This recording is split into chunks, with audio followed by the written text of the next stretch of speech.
Mag-amang Duterte umalma sa ginawang marahas na pagpapatupad ng arrest warrant kay Pastor Quiboloy. Kinundi na ni VP Inday Sara at Pangulong Duterte ang paggamit ng dahas at di makataong pagsilbi ng arrest warrant na nagpapakita pa ng labis na puwersa at otoridad sa harap ng mga sibilyan. Panoorin ang video na ito. Kaysa ako sa mga nananawagan ng maayos, katanggap-tanggap, at makataong pagpapairal ng batas at pagtataguyod ng hustisya sa ating bansa. Kasunod ito ng magulong pagpapatupad ng arrest warrant kay Pastor Apollo Quiboloy kahapon na sanhi ng questionableng pagpapakita ng labis na puwersa at otoridad sa harap ng mga sibilyan. Sa ating pagpapairal ng batas, huwag nating kalimutan ang kaligtasan ng lahat, lalo na ng mga sibilyan, at mahalagang matiyak na malayo sa panganib ang mga kabataan.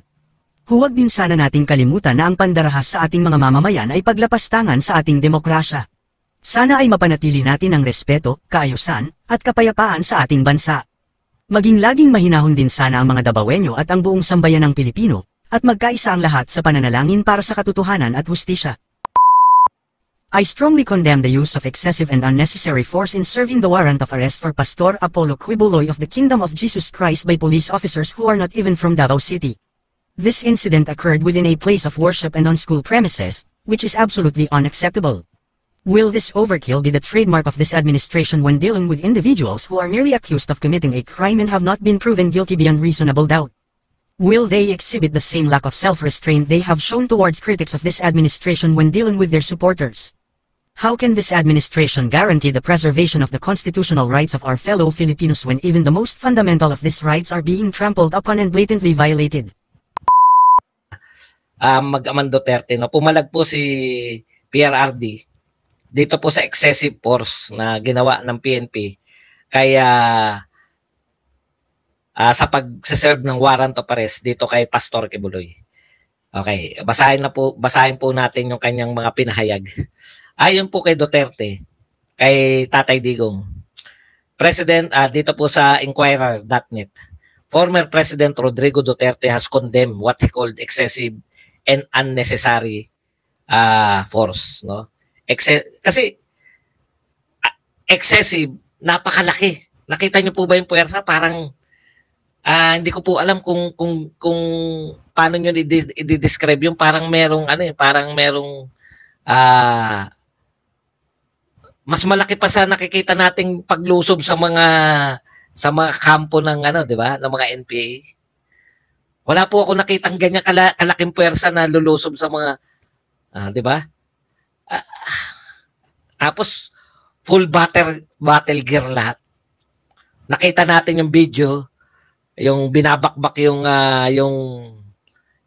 wall. Okay.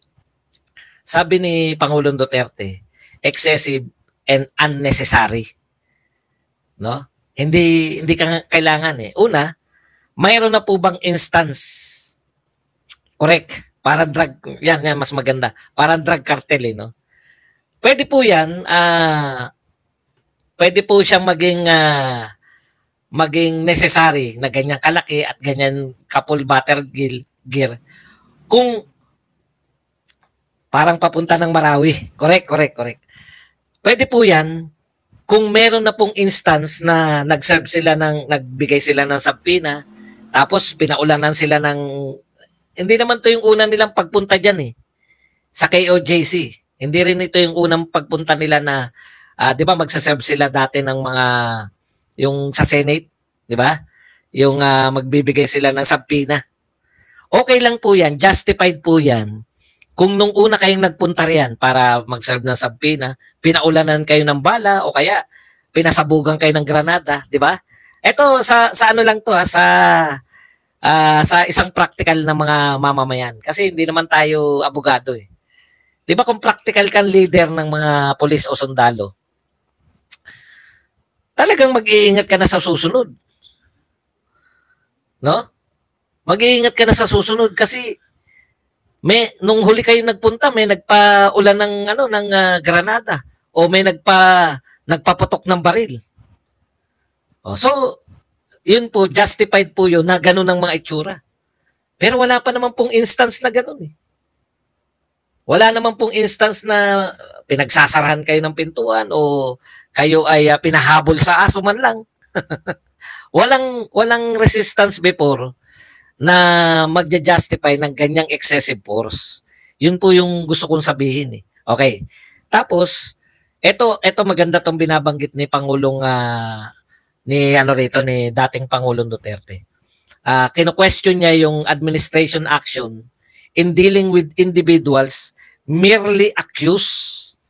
Hindi pa po to napapatunayan beyond reasonable doubt. So dito po sa Pilipinas, sa ating pong batas, sa harap po ng batas, ikaw ay inosente until proven otherwise, di ba? You are innocent until proven otherwise. So ito po ba, sa madaling tanong, ito po ba ay karapat-dapat, no, na puwersa, na pagpapakita ng puwersa sa isang tao na inosente? Kaya ang talino po nito ni Pangulong Duterte. In dealing with individuals merely accused of committing a crime. Inosente pa. Di ba? Sa mga sexual crime na ganyan, ginamit po ba natin yan dito kay Bohong Navarro? Di ba halos pareho yung binibintang sa kanilang mga krimen o mas malala pa nga kay Bohong Navarro eh. Pero bakit kay Bohong Navarro, yung pong innocent until proven otherwise, pinapatupad? Bakit po kay Pastor Kibuloy, special, excessive force? O ikalawa, hindi ko alam kung pang ilan na. Ito, kaya ang gaganda po ng ang gaganda po ng mga banat ni Tatay Digong. O correct, 44 lang yung sa Mama Sapano eh. Talagang doon, niraratratan sila. 44. Okay. Ito po, ang isa pa. This incident occurred within a place of worship and on school premises which is absolutely unacceptable. Alam nyo, sa Davao lang naganap eh. Pero imagine nyo po ba kung yan po ay magaganap, hindi po sa Davao kundi sa ano ba yun, sa iglesia? Ano yung tawag doon sa iglesia? Sa central ng iglesia. Sa New Era College sa Limbawa. Sa New Era College sa Limbawa yan nilusob. Sa tingin nyo ba ganyan na ganyan, di ba? O kaya sa Manila Cathedral.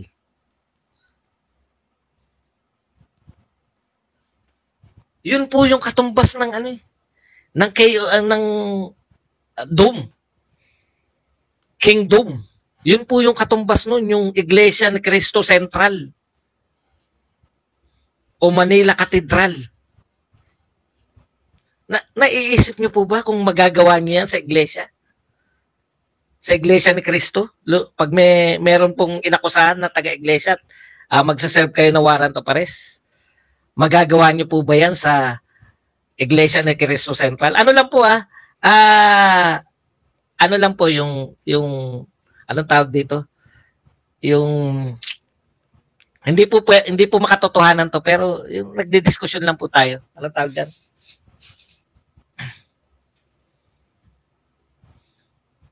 O sa parang ganoon eh.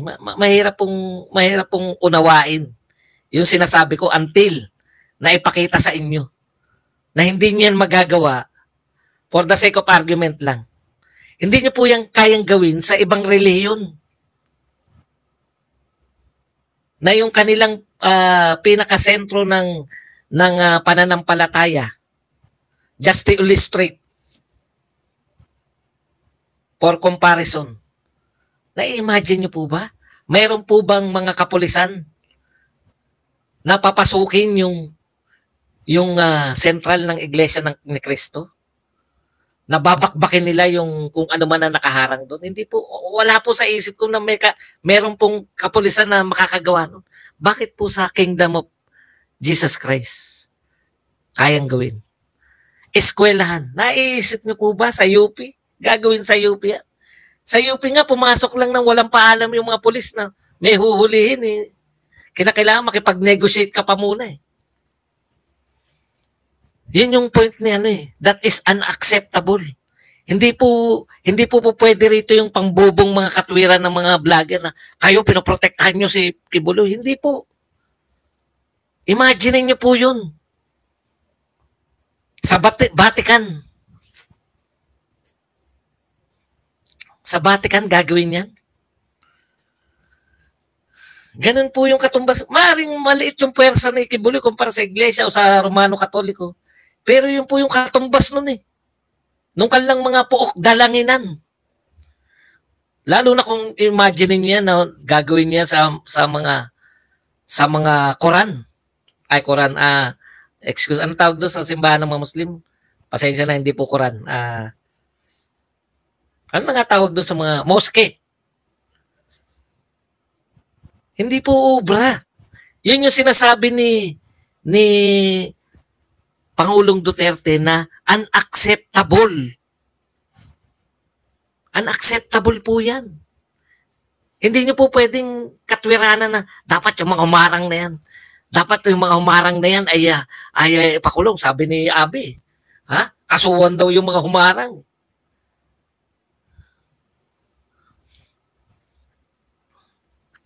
Di ko na pinapatulan. Ganun po yun. Kung gano'ng unacceptable yan sa ibang relihiyon, ibig nyo sabihin sa ibang relihiyon, ipagtatanggol po nila yan. Sasabihin nyo yung mga KOJC member, hindi nila ipagtatanggol. Oh, hindi po obra yung ganun. Kaya po sila nariyan. Ganun din po yun sa anumang relihiyon yan. Hindi po tayo religious. Kaya nga sinasabi ko sa inyo yung halimbawa eh. Yan yung sinasabi ni Pangulong Duterte na unacceptable. Sa isang naman, educational institution. Unacceptable din po yan. Sa tingin nyo yung UP, yung Ateneo, papayag na basta papasukin yung kanilang premises? Yun po yung ibig sabihin ng unacceptable, yung mga act na ganyan. Okay, ang tanong ko pang isa, bago natin balikan si Pangulong Duterte. Ang tanong ko po pong isa, nasan po yung human rights? Nasan po yung Commission on Human Rights? Wala po bang human rights pag mga identified na kaibigan o identified ka na ikaw ay malapit sa mga Duterte, wala kang human rights? Ang alam ko yung human rights universal eh. Ano man ang relihiyon mo, ano man ang kulay mo, ano man ang political group na kinabibilangan mo, social group na kinabibilangan mo, ano ka man, saan ka man, sino ka man. 'Di ba yan yun eh? Bakit ako lumaki ng kusa yun? Mayroon kang human rights. Bakit wala po yung mga Commission on Human Rights? 'Di ba? Ang daming question, no? Okay, tuloy natin si Duterte. Kasi baka mawala lang eh. Ito namang sinabi ni Pangulong Duterte, nariyan. Baka mawala lang yung human rights sa utak ko. Nasaan kayo? Yung mga sinasabi nyong trauma, sa tingin nyo yung mga miyembro ng KOJC, madaling araw, hindi na trauma yung mga yan. Okay, tuloy po natin si Pangulong Duterte. Will this overkill be the trademark of this administration? Ito po bang ganito? Ito na magiging trademark? When dealing with individuals who are merely accused? Inulit na naman ni Pangulong Duterte. Individuals who are merely accused of committing a crime and have not been proven guilty beyond reasonable doubt. Ito na ba yung basta identified na maka-Duterte ka? Ito na ba yung magiging norm? Ito, walang ihakabidak. Ito na ba yung magiging pangkaraniwan sa mga kaalyado ni Duterte? Di ba? Ilayo natin ng konti at napopokus masyado sa ilong ko eh. Yan yun. Sila ay inosente pa until proven. Umani naman ito ng iba't ibang reaksyon mula sa ating mga netizens.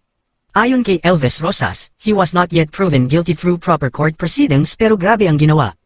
Pahayag naman ni Emmanuel Cipres, no person shall be deprived of life, liberty, property without due process of law. At ito naman ang saloobin mula sa ating kababayan na si Julie A. Taselona. The display of such use of excessive force during the serving of warrant of arrest is one of the signs of impending declaration of martial law. Mga kababayan, feel free to comment below para maglabas ng saloobin sa balitang ito.